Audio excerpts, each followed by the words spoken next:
காற்று வீசும் போது திசைகள் கிடையாது, காதல் பேசும்போது மொழிகள் கிடையாது.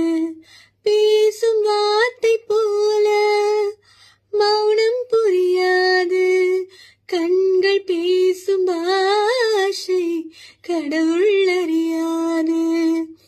உலவி திரியும் காற்றுக்கு உருவம் தீட்ட முடியாது, காதல் பேசும் மொழியெல்லாம் சப்த கூட்டில்